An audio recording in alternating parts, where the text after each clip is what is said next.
So as a practical setup, consider that there is an excellent wine company that wants to develop a machine learning model for predicting wine quality based on certain physiochemical characteristics of the wine. They want to use this machine learning model to replace the expensive quality sensor. Let us understand steps involved in addressing this problem. There are 8 steps in machine learning project. First, we look at the big picture. Then we get the data. We discover and visualize the data to gain insights. We prepare the data for machine learning algorithms. We select a model and train it. Then we fine tune our model. We present our solution. And finally, we launch, monitor, and maintain our system.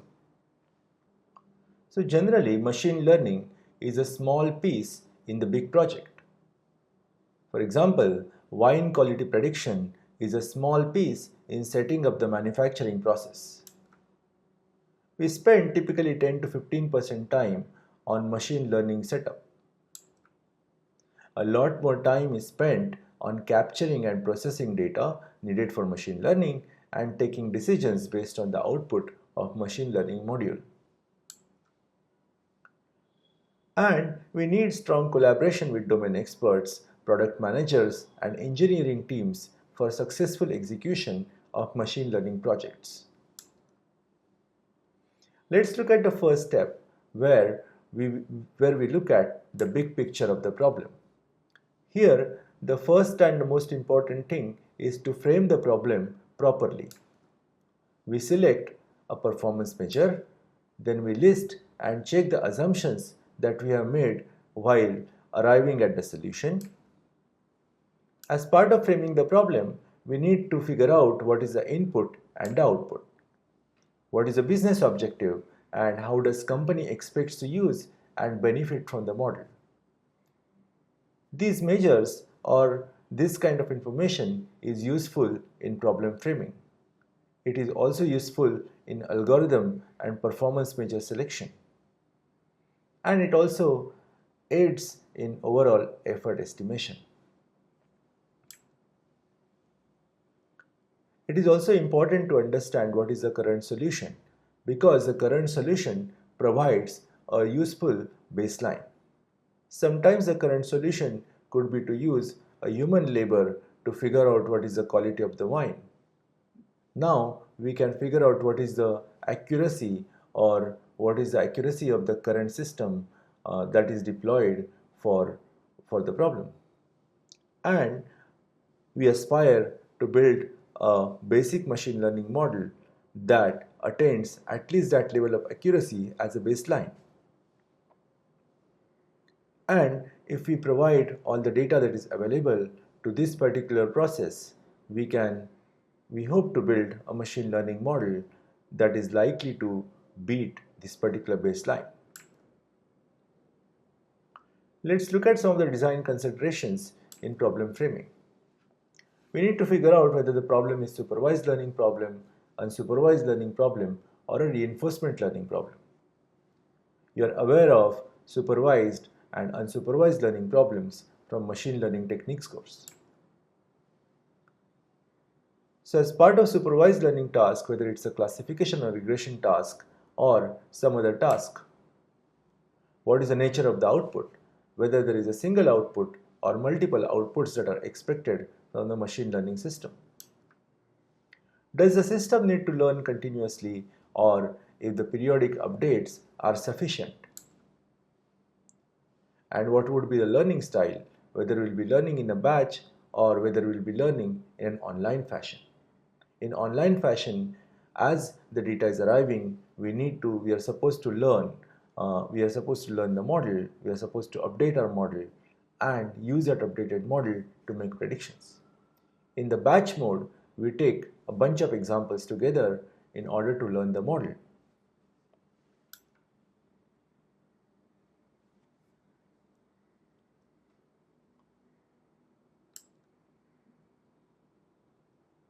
The next part of the process is to select the appropriate performance measure.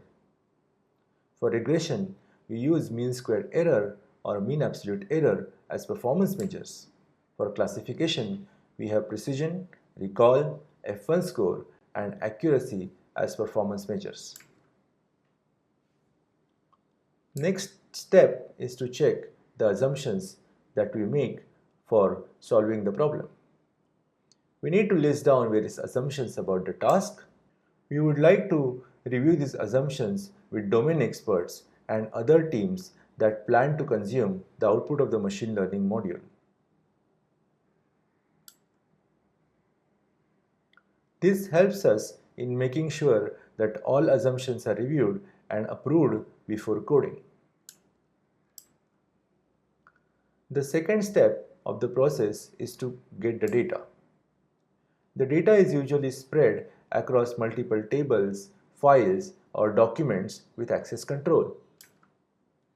We need to obtain appropriate access controls and authorizations to access this data. Then we generally get familiarized with data by looking at the schema and few rows. In this step, familiarity with SQL would be very useful. We first load the basic Python libraries that are needed for our prototype solution.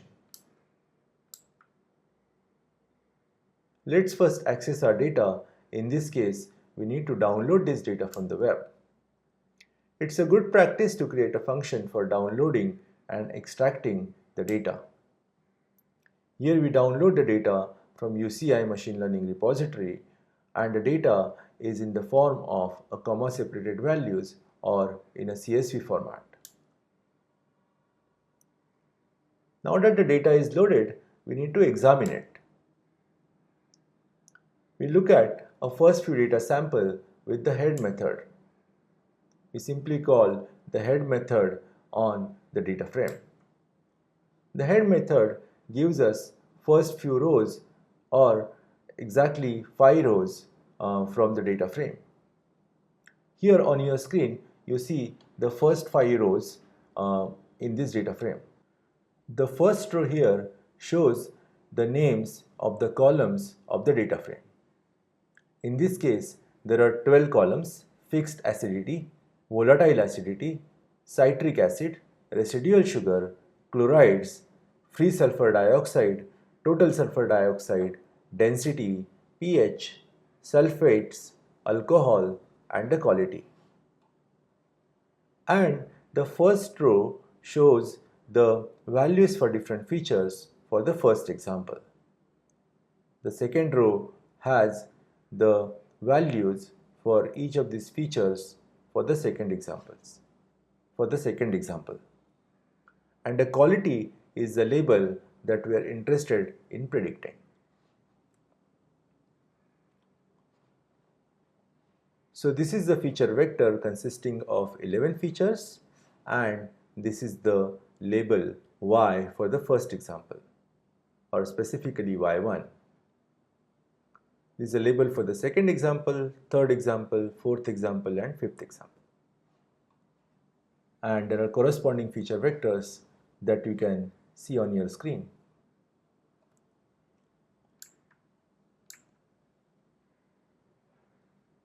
Once we have a data, it's a good idea to understand significance of each feature by consulting the experts. In this case, we have 11 features. The first feature is fixed acidity. The significance of this feature is that it captures most acids involved with the wine are fixed or non-volatile. These acids do not evaporate readily. Then there is the second feature is volatile acidity.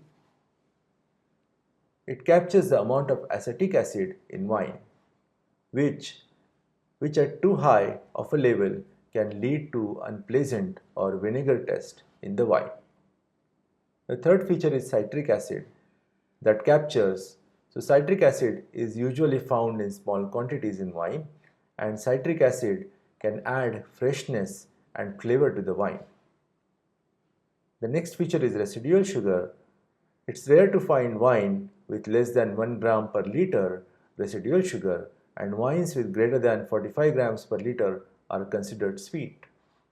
Then chlorides, which is the amount of salt in the wine, and finally alcohol, which is percentage of alcohol content in the wine. So whenever you are solving a machine learning problem and once you get a data, it's a good idea to document the features and their significance by consulting the experts.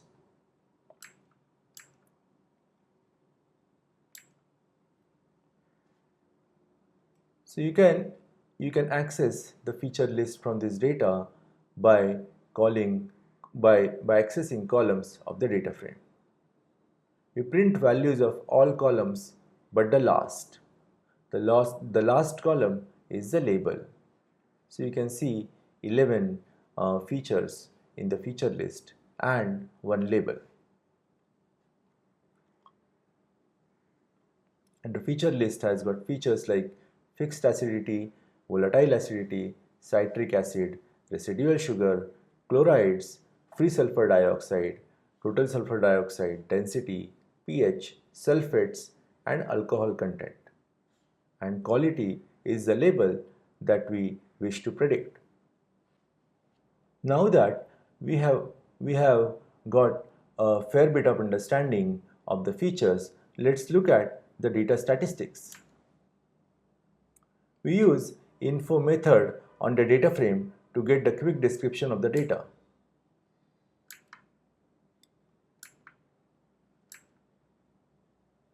So this particular description talks about various statistics about the data.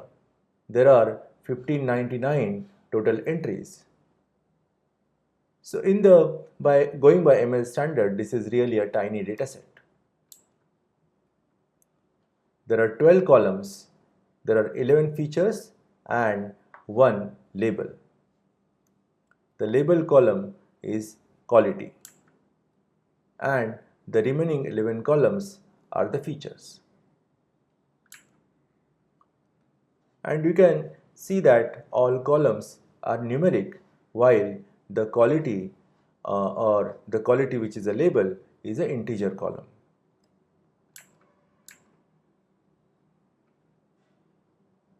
In order to understand the nature of numeric attributes, we use the describe method. The describe method gives us statistic about each feature, or specifically it gives statistics about each column in the data frame. So here you can see the statistics about fixed acidity. This is a number of examples for this particular feature, and the mean is 8.3 with standard deviation of 1.74. The minimum value of fixed acidity is 4.6 and the maximum value is 15.9. The 25 percentile is 7.1, 58th percentile is 7.9 and 75th percentile is 9.2. And you can similarly look at the statistics for other features. So as we just discussed, it prints counts and other statistical properties like mean, standard deviation and quartiles.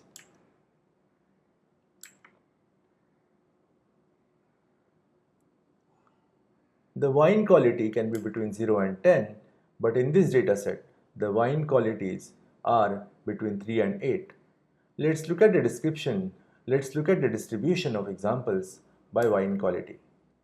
So we simply call the value counts on the quality column of the data frame. And you can see that the wines of quality 5 and 6 are dominating the data set.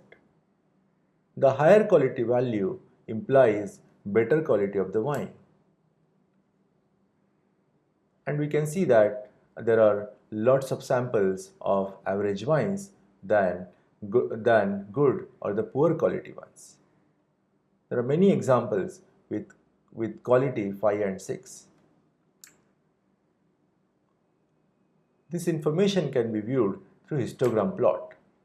A histogram gives the count of how many samples occur within a specific range. We use SNS or Seaborn as a plotting library. So you can see that wine quality is on x-axis and the count is on the y-axis. And we have plotted histogram of the wine quality. In this histogram you can see that the wines of quality 5 and 6 are far more than the other wines of different qualities. For example, wines of quality 3 are much lesser. Similarly, the wine of quality 8 are also far fewer compared to these two wine types.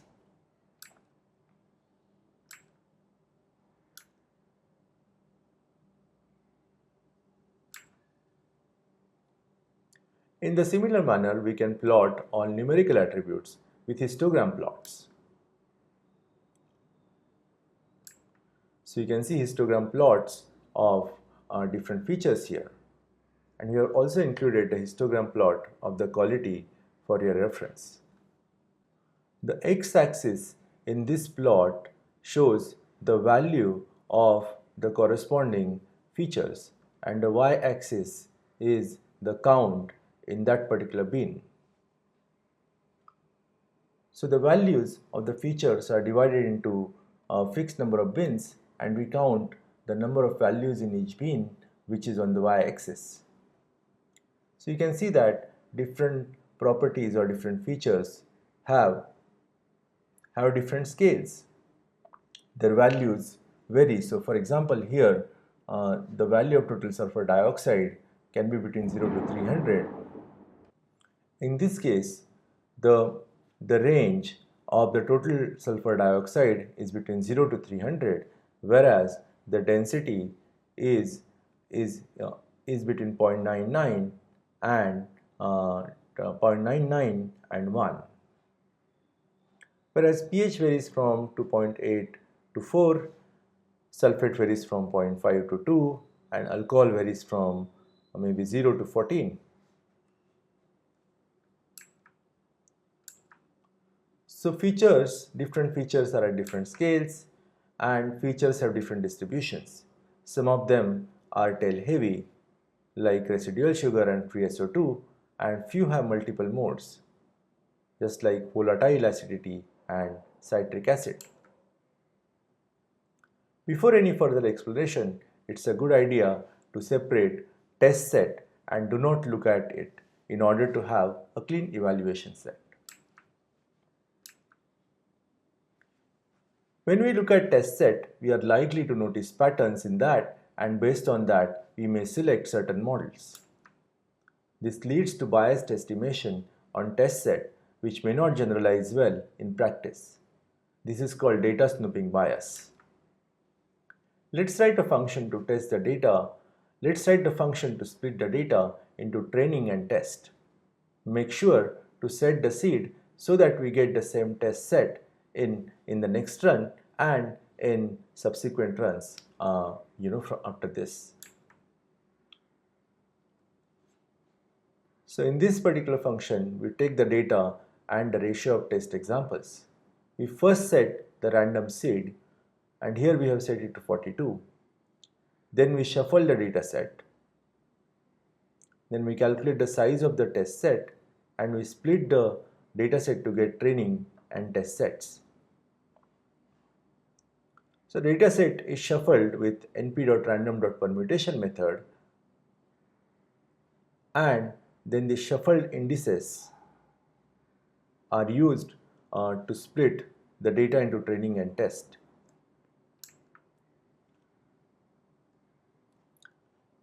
So in this case we have called this split train test method with the test ratio of 0.2. That means 80% examples will be used as training and 20% examples will be set aside for testing. Scikit-learn provides a few functions for creating test sets. Based on random sampling, which randomly select k percentage point, in the test set, or the stratified sampling, which samples test examples such that they are representative of overall distribution. The train test split function performs random sampling with random state parameters to set the random seed, which ensures that the same examples are selected for test runs across different runs. The test size parameter for specifying the size of the test set, the shuffle flag to specify if the data needs to be shuffled before splitting. It also has provisions for processing multiple datasets with an identical number of rows and selecting the indices from those datasets. This is useful when the features and labels are in different data frames. So the train test split function is in sklearn.modelSelection library.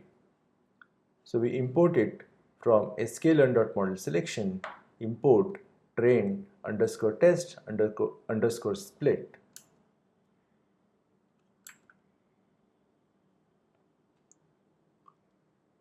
So whenever we come across a new function, there is a good chance that we are not aware of all the parameters. While we have listed some of the key parameters of this particular function, there may be some more parameters that you might require in certain typical situations. So you can use question mark followed by the name of the function in order to read the documentation of this function. So before calling for the documentation, make sure that you have imported the API or the function from sklearn library. So when you try to access the document with the question mark command, the document opens and it shows a different kind of parameters and the doc string of this particular function.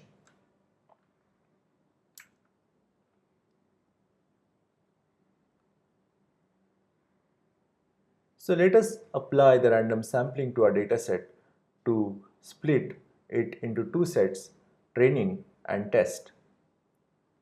Here we set aside 20% examples for the test set.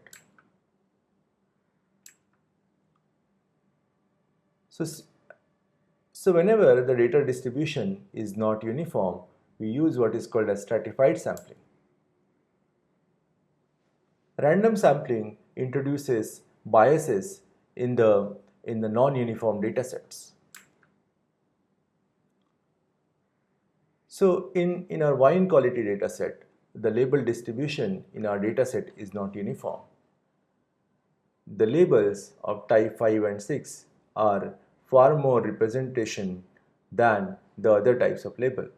In this case, the label 5 and 6 are overrepresented in the datasets, whereas other labels are underrepresented in the dataset.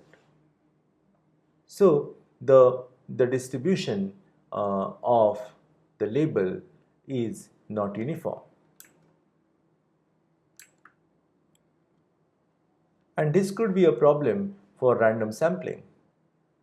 And the problem would imply that the test distribution may not match the overall distribution. So how do we sample in such cases? So we divide the population into homogeneous groups called strata. Data is sampled from each stratum so as to match it with the overall data distribution. Scikit-learn provides stratified shuffle split class that helps us in stratified sampling. So the stratified shuffle split is also present in sklearn.modelSelection. We need to provide the number of split, the size of the test set and the random state, just like the train test split function. Let us examine the test set distribution of the wine quality that was used for stratified sampling.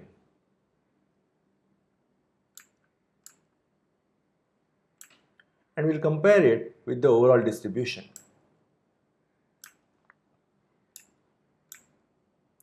Let's look at them side by side, and we can notice that there is a small difference in most of the strata. So in this table, we have the overall distribution of different wine types. So these are the wine types: wine type 5, 6, 7, 4, 8 and 3.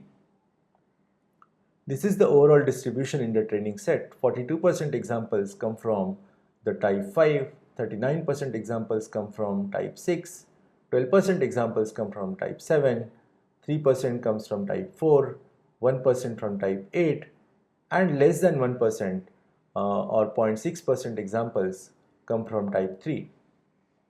And when we perform stratified sampling, you can see that the overall distribution of the data is maintained.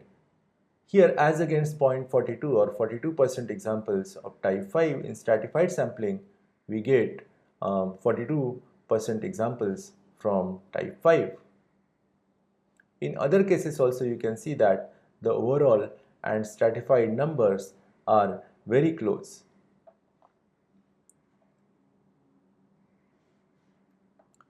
So in the third column, we have represented the difference between stratified and overall distribution. And the last column provides what is the percentage difference between overall and the stratified case. So the difference is pretty small, and you can see that even in terms of percentage, the difference is minuscule in many cases, except for this particular case where the difference is about 16.71%.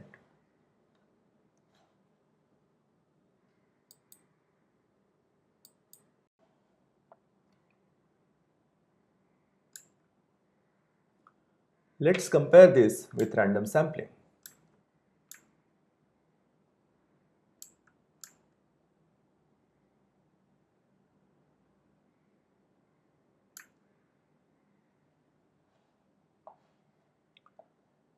So when we compared the overall distribution and the distribution obtained from the random sample, you can see that there is a large difference. So this difference is about 4.6%, 3%, 5.4%. This is 39% difference and about 50% difference. So you can see that in smaller classes the difference is far more compared to larger classes.